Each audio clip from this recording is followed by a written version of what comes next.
Tiene el turno ahora la señora Birle Miranda. Ella es economista senior de la Organización para la Cooperación y el Desarrollo Económico OCDE, quien está encargada de hacerle seguimiento al mercado laboral de los países de este organismo. Esta presentación la va a hacer en conjunto con Sebastián Nieto, jefe para América Latina y el Caribe, también del Centro de Desarrollo Económico OCDE. Ellos nos van a hablar sobre los grandes retos que enfrentan los mercados laborales en las economías emergentes. Inicia la presentación la señora Birly Miranda. Birly, adelante y bienvenida. Hola, buenos días. Soy Virle Miranda de la OCDE. Hablo un poco español, pero voy a hacer mi presentación en inglés y después le doy la palabra a Sebastián Neto para mi colega que también trabaja en la OCDE. Entonces, good morning, everybody. So I am speaking from Paris, from France. And here we're already in the afternoon. And today is actually a public holiday. But since we're in a full lockdown here in France, and we can't go out without a certificate, I thought it actually would be a nice idea to spend the day with you all.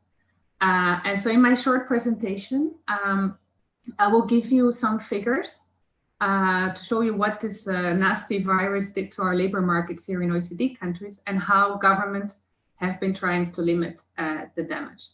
And then my colleague, Sebastian, who will speak right after me, he will focus on Latin American countries more specifically, and informal workers. Now,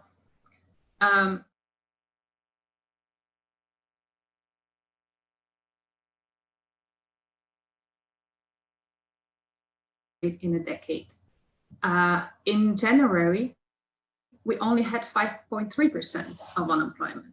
And so as a result, the number of unemployed people in the OECD area rose from 35 million in January to 56 million in April. And since then, the unemployment rates have been coming down again, reflecting the bounce back after the reopening from lockdowns in spring. And so by September 2020, the OECD unemployment rate dropped back to 7.3%.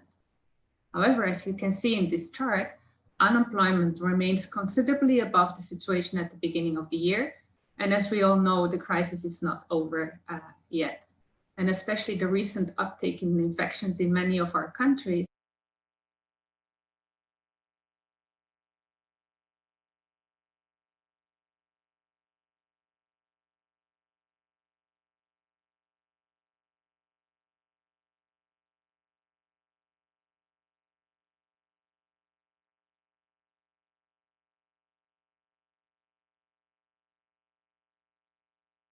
Colombia still has the highest unemployment rate in the OECD area, together with Spain, who continues to see an increase in its unemployment. At the same time, this chart shows striking variations in the reaction of the unemployment rate across country. And so on the one hand, this reflects differences in calculation. For example, temporary layoffs are included in unemployment figures in Canada and the US, but not for other countries. But the differences in unemployment rate also reflect differences in policy responses, and in particular, the job retention schemes. Because indeed, these job retention schemes have played a major role in cushioning the shock in several OECD countries. These schemes, the job retention schemes, seek to preserve jobs by reducing the labor cost of firms while supporting the income of workers whose hours are reduced. And across OECD countries, 60 million workers have been included in company claims for such schemes.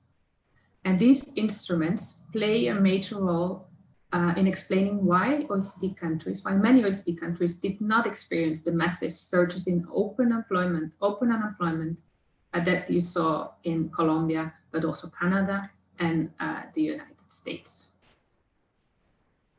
However, even in countries with these comprehensive job retention schemes, and also those countries that regulated dismissals, we see that the job seeker numbers increased. Temporary contracts were not renewed, and new jobs were not opened. And so if we look at high frequency data on online job postings, we see that the number of job advertisements that were posted online decreased by 35% across the OECD, the 18 OECD countries for which we have data. And despite the reopening of economic activities over the summer, the lack of job posting continued in many countries.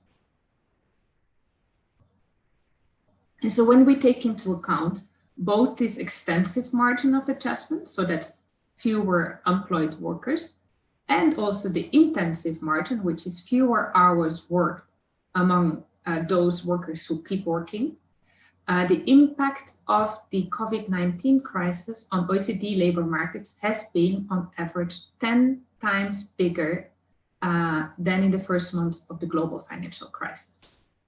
And on average across OECD countries for which data is available, total hours worked fell by 12% in the first 3 months of the crisis, compared to just 1% during the first 3 months of the global financial crisis. Now, of course, that reflects the special nature of the COVID-19 crisis and many countries that had to put on hold entire sectors of their economy. But it also shows how difficult, the challenge that our policymakers face in dealing with this crisis. And so all OECD countries took unparalleled measures to support workers, firms, and households, also in Colombia.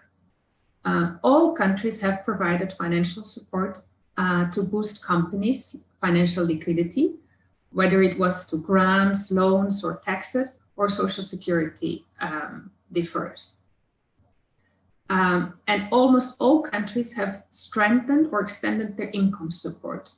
And the focus has been very much on groups that are not well covered through the standard social protection systems, for example, for self-employed or agricultural workers. And then most countries also strengthened or extended their paid sick leave.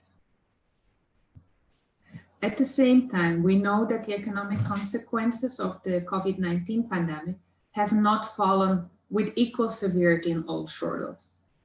Existing vulnerabilities have been exposed and inequalities were entrenched. And so those on precarious contracts or informal workers found themselves without a safety net because they were unprotected by employment support and ineligible for unemployment benefits.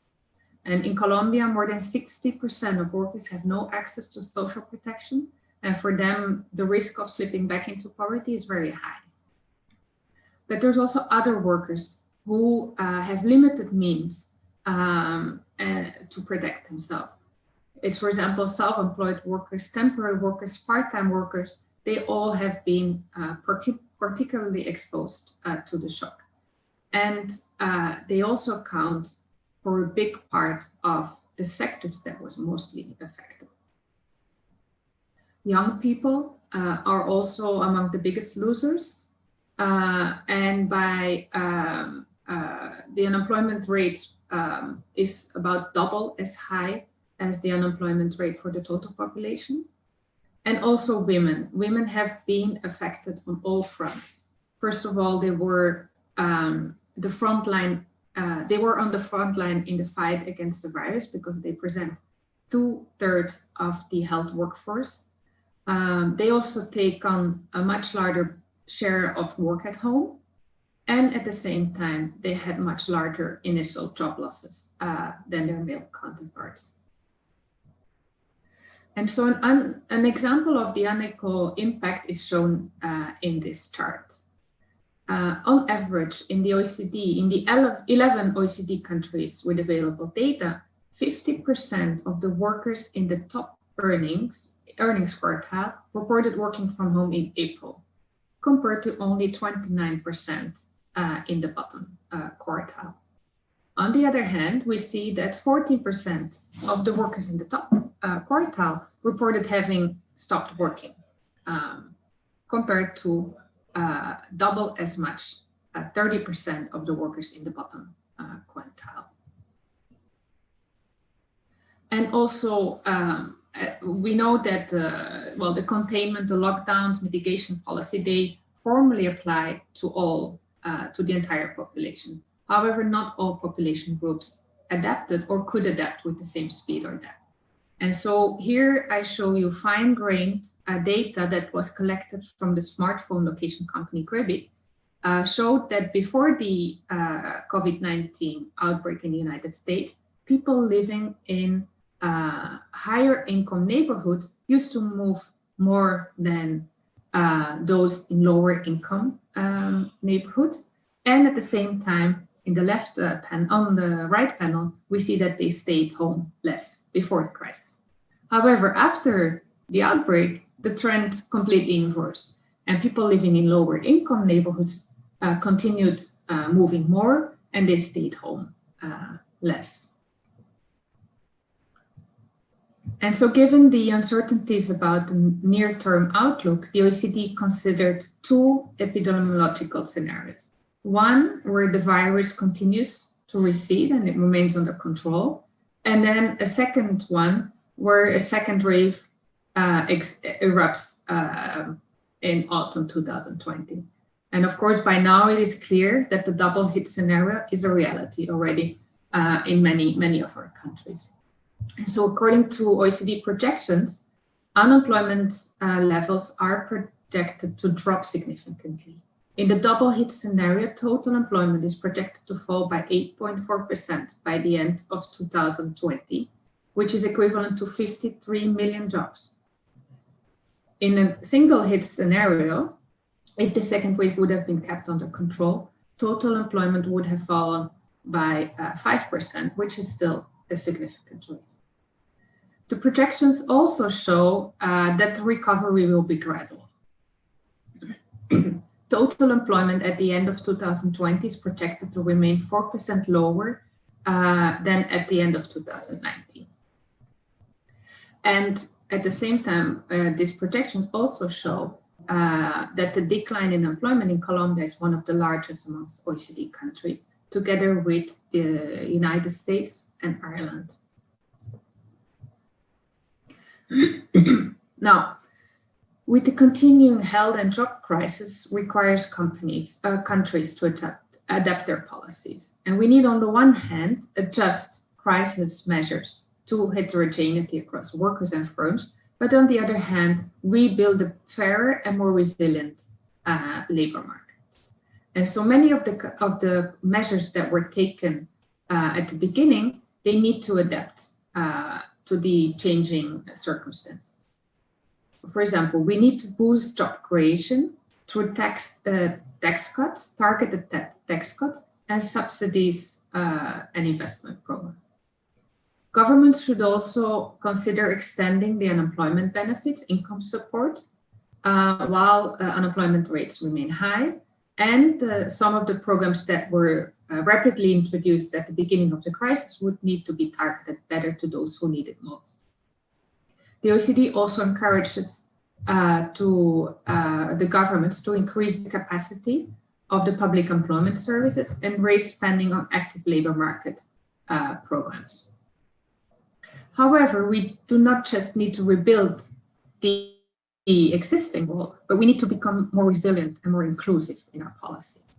Social protection, all workers should be allowed and encouraged to build up employment entitlements for social protection while they can.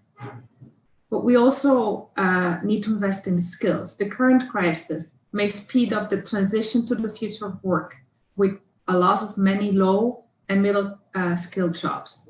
And that's why we need to become much better at helping workers to upskill, reskill, and invest in skill anticipation and training systems.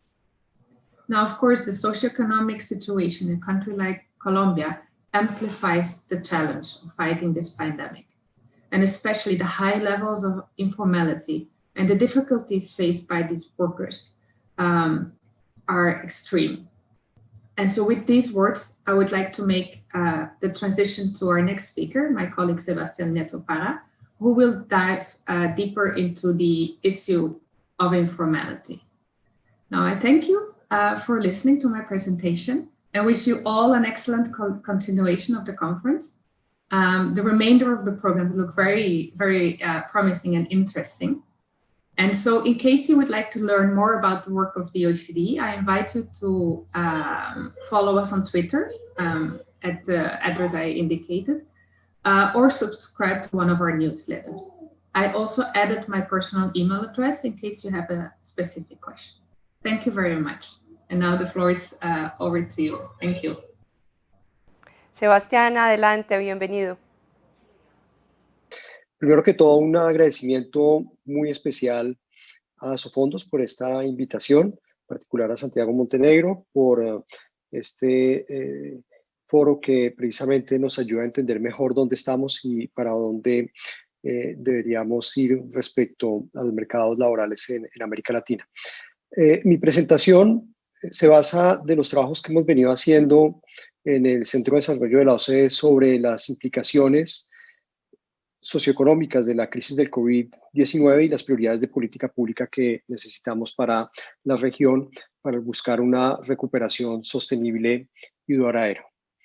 Para esto, en particular, tenemos nuestro informe de América Latina que publicamos anualmente junto con la CAF, la CEPAL y la Unión Europea, que se llama Perspectivas Económicas de América Latina, conocido como el LEO en inglés, y donde precisamente trabajamos la parte macroestructural actualmente de América Latina con un énfasis sobre las implicaciones que tiene la crisis del COVID-19 y donde tratamos las dinámicas de mercado laboral en la región. Este informe también cubre con bastante detalle el papel de la transformación digital. Así que gran parte de mi presentación tiene elementos de este informe. Primero, quisiera compartir con ustedes nuestra visión de cómo llegamos a la crisis del COVID-19 en términos de informalidad y sus implicaciones.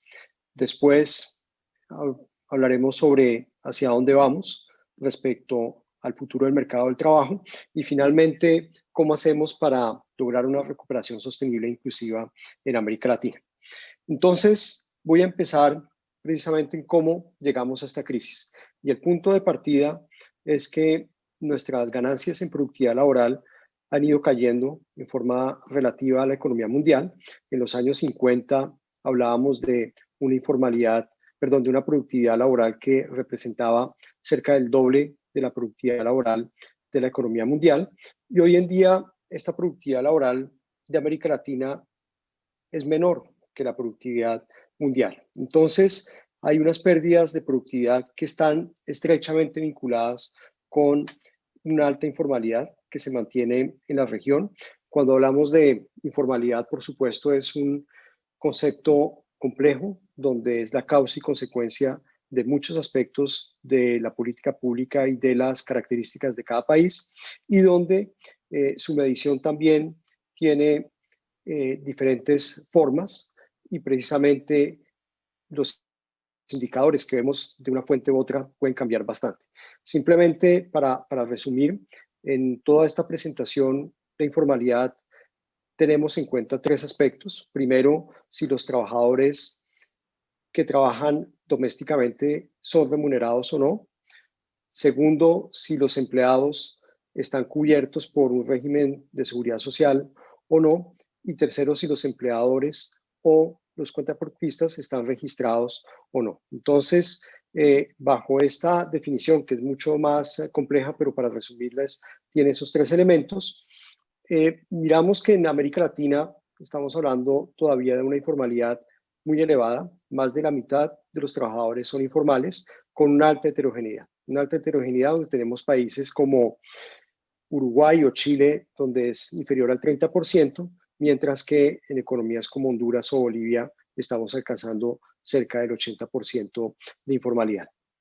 Ha habido avances, hemos visto avances importantes en América Latina y esto es una buena noticia, donde, por ejemplo, en economías como Uruguay prácticamente se ha dividido por dos la informalidad, pero todavía siguen siendo elevados los números que tenemos a nivel general para la región. Entonces, aquí tenemos en las últimas 2 décadas cómo ha evolucionado la informalidad en la región y donde precisamente vemos que las mejoras que se han dado siguen siendo paulatinas para algunos países, salvo, por ejemplo, el caso de Uruguay que mencionaba anteriormente. Ahora bien, quisiera concentrarme en esta presentación en algunas implicaciones importantes en términos de política pública respecto a estos números que tenemos de informalidad.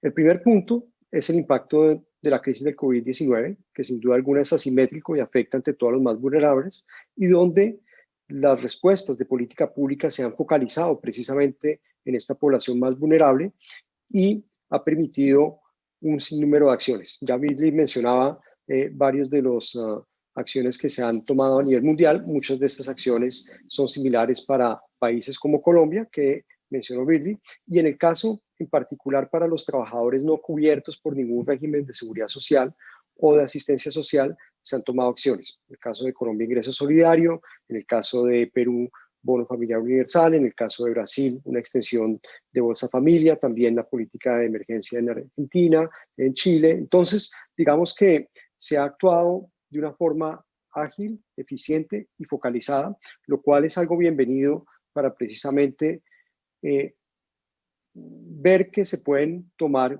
acciones para cubrir estos trabajadores que tradicionalmente no estaban en los regímenes tradicionales de asistencia social. Y también nos muestra otro aspecto importante, y es la coordinación con el sector privado y, por ejemplo, aquí con el sistema financiero, los intermediarios financieros, para precisamente focalizar estas ayudas de la forma más eficiente posible. Entonces, esta es una de las implicaciones importantes que vemos cuando hablamos de informalidad y en el contexto de la crisis del COVID-19, y nos sirve de reflexión sobre su sostenibilidad y precisamente cuánto perdurarán estas ayudas y de qué forma deberían perdurar.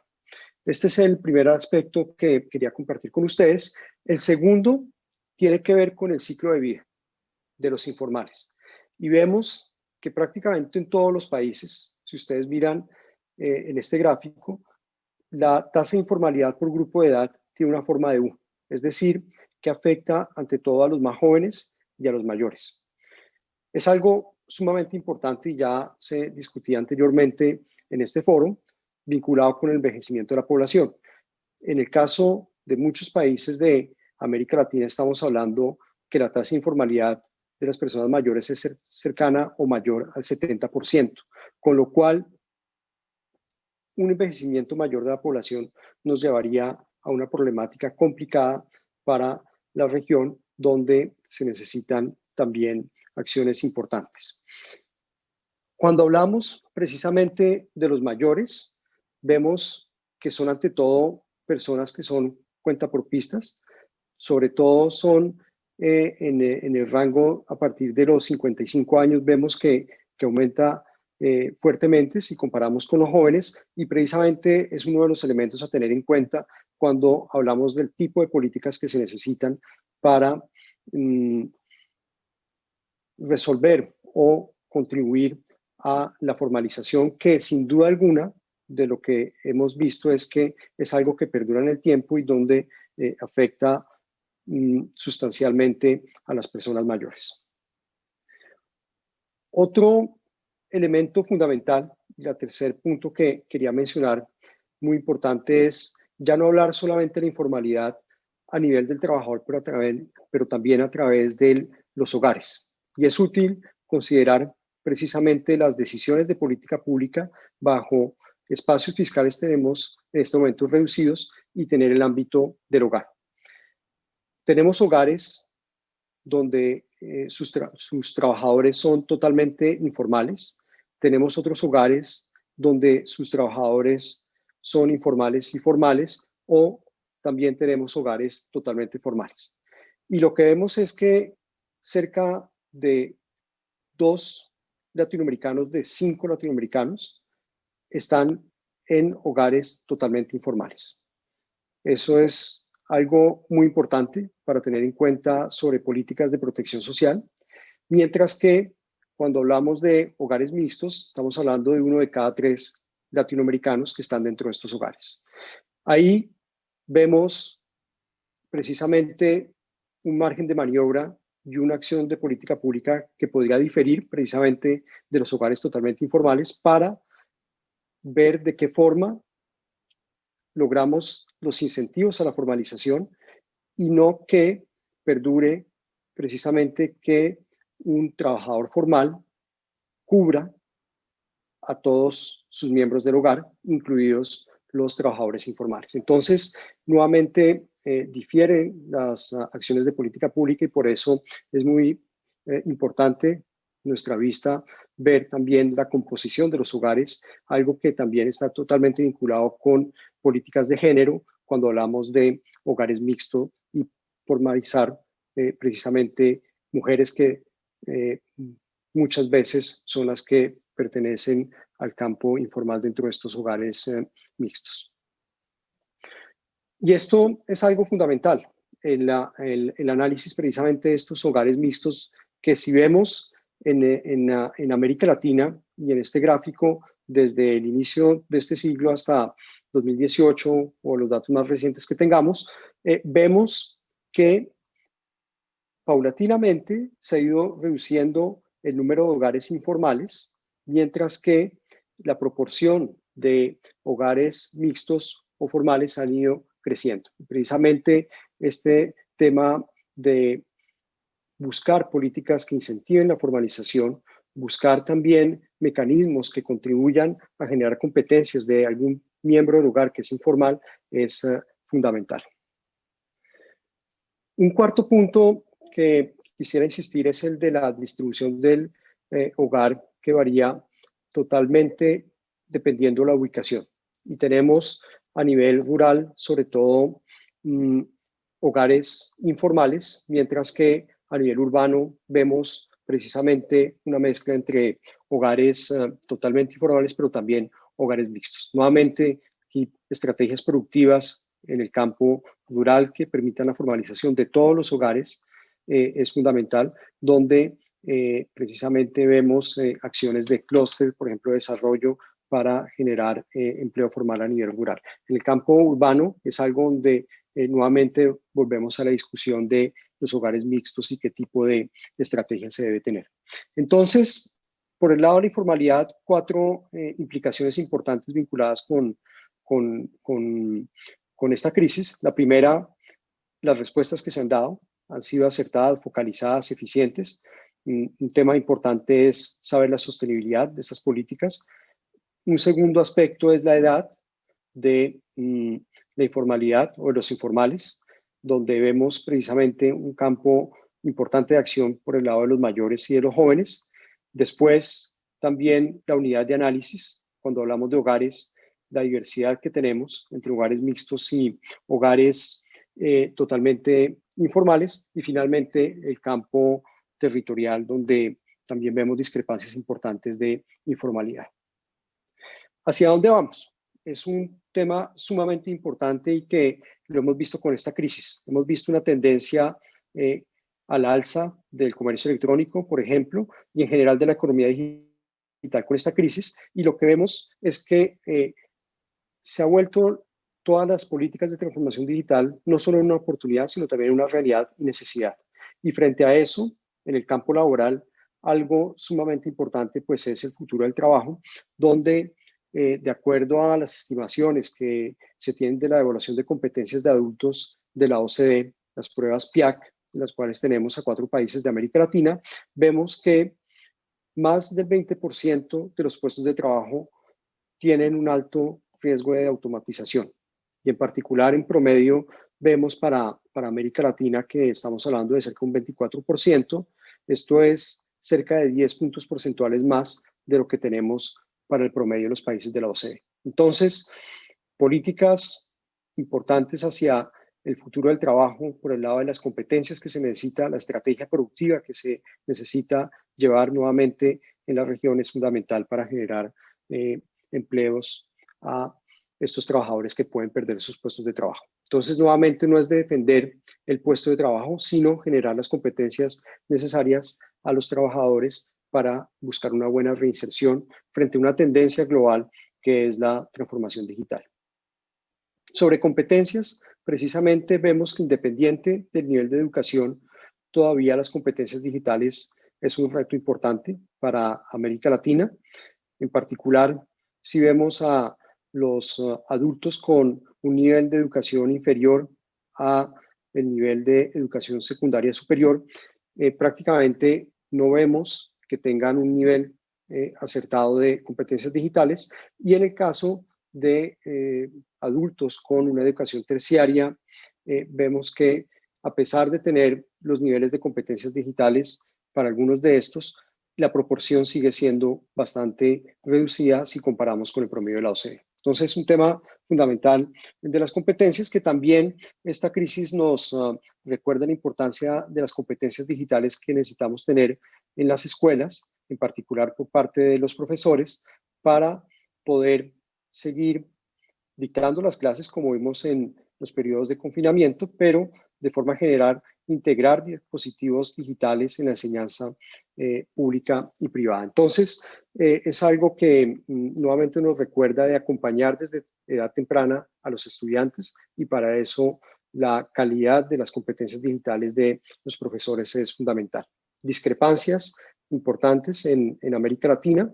Aquí tenemos, por ejemplo, el caso de Colombia, de Perú, de Brasil o de Argentina, donde las diferencias son estadísticamente significativas entre escuelas desfavorizadas y las escuelas favorecidas. Entonces, para concluir, quisiera insistir en un punto fundamental, y es que necesitamos una agenda comprensiva. Cuando hablamos de informalidad, es una agenda donde tenemos diferentes campos de acción, tema de productividad. También necesitamos ver los recursos que necesitamos para buscar una mayor formalización, y también los incentivos al emprendimiento. Y en ese sentido, un punto fundamental, y es ver cómo entramos a esta crisis, y entramos con un espacio fiscal bastante reducido. Insisto mucho por el lado fiscal porque es algo que nos va a determinar de qué forma podemos llevar una recuperación sostenible, inclusive en América Latina. Y precisamente si comparamos con la crisis del 2008, entramos con niveles de endeudamiento más altos, y en particular cuando hablamos de deuda sobre ingresos, que es un indicador que preferimos mirar para precisamente ver la capacidad que tienen los estados para responder a la deuda pública. Necesitamos acciones, tanto a nivel doméstico, mejorar la eficiencia, la efectividad del gasto, es también una de las herramientas importantes de la política fiscal, pero también a nivel internacional de coordinación en todo lo que tiene que ver con gestión de la deuda pública internacional o de deuda pública externa, para evitar crisis de deuda soberana en el futuro. Y precisamente cuando hablamos de impuestos, pues es una agenda compleja, es una agenda que necesita consensos, acuerdos, y es buscar de esta crisis una oportunidad para precisamente generar sistemas tributarios más progresivos, sistemas tributarios también que permitan o que no creen un desincentivo al emprendimiento, y de esa forma generen mayor bienestar y mayor empleo formal. Es algo donde, si vemos en América Latina, el nivel de recaudación sigue siendo bastante reducido. Estamos hablando de un 23% del PIB, mientras que en los países de la OCDE estamos hablando acerca de un 34% del PIB. Temas totalmente vinculados con la alta informalidad, y donde también lo que necesitamos precisamente es un pacto fiscal donde miremos qué opciones nos llevan a mayor recaudación y mejora de la estructura tributaria. Entonces, quería terminar con esta diapositiva para insistir que es una agenda comprensiva e integral cuando hablamos de los mercados laborales en América Latina, y debemos aprovechar esto como una oportunidad para buscar pactos entre diferentes actores. Aquí les comparto nuestra página web de las diferentes actividades que tenemos de América Latina en el Centro de Desarrollo, en particular nuestro informe, el LEO, el Latin American Economic Outlook, pero también todos los informes y notas que hemos hecho alrededor de la crisis del COVID-19 en América Latina. Muchas gracias por su atención.